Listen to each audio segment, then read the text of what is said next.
Hello and welcome to Renaissance Workshops The Home, and we've got a few little things to show, but mostly it's going to be a little video about my puffed millet pan bread, which I make regularly, which is gluten-free and resistant starch and lots of things.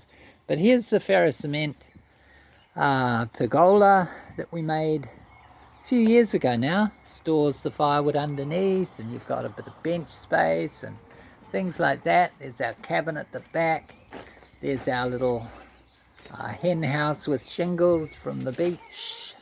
There's our hens. They're restless as usual.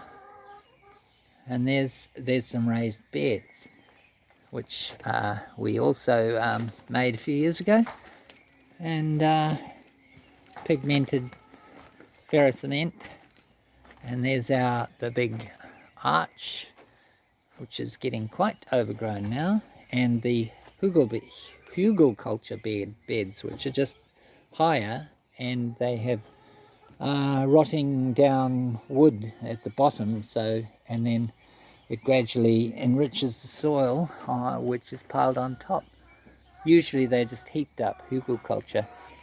Anyway, now we're going inside, and I'll just show, hopefully, an objective view of how I make this puffed millet.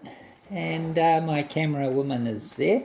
There's my sister and brother-in-law make these homewood stoves, which are world famous in New Zealand and also elsewhere on YouTube. So here's the kitchen, and so basically I get 1 part linseed and grind it up in this sort of coffee grinder thing, the cheap coffee grinder thing. So here's the noise. And there's that. Put it in there. And then I get, so that's ground up linseed. This is tapioca flour, which is pretty cool stuff. And that's very starchy, and that makes it rubbery, and I like rubbery, and the more you put in, the rubbery it gets. I used to eat the sago that was chopped out of the sago palms in Papua, and when I was a boy in Papua, and I loved the chewiness, the rubberiness of it. So then, millet.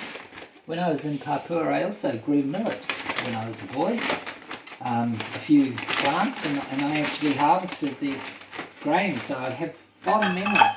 So it's 1 part linseed, 1 part tapioca, or up to 2 if you like rubbery, and then 3 parts of this. And this is puffed millet you can buy in bulk farm. This is a bulk farm place. Bin in, and that gives it airiness. Makes it bubbly. So I usually add maybe a bit of lemon. Then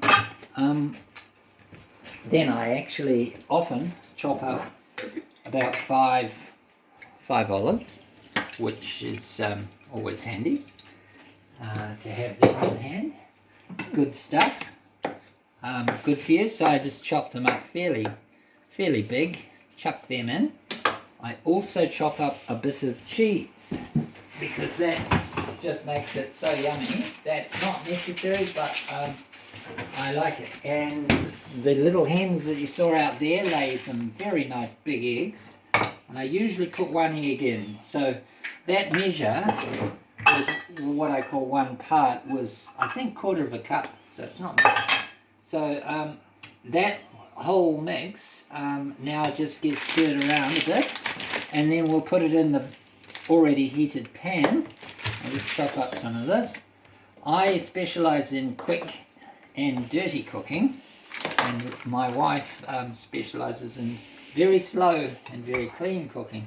Okay, so that goes here. Filtered water, just enough to turn it into a pourable sort of mix. So I do tend to use too small a bowl, but this is going to work. This is going to work. Quick and dirty, a little bit more water.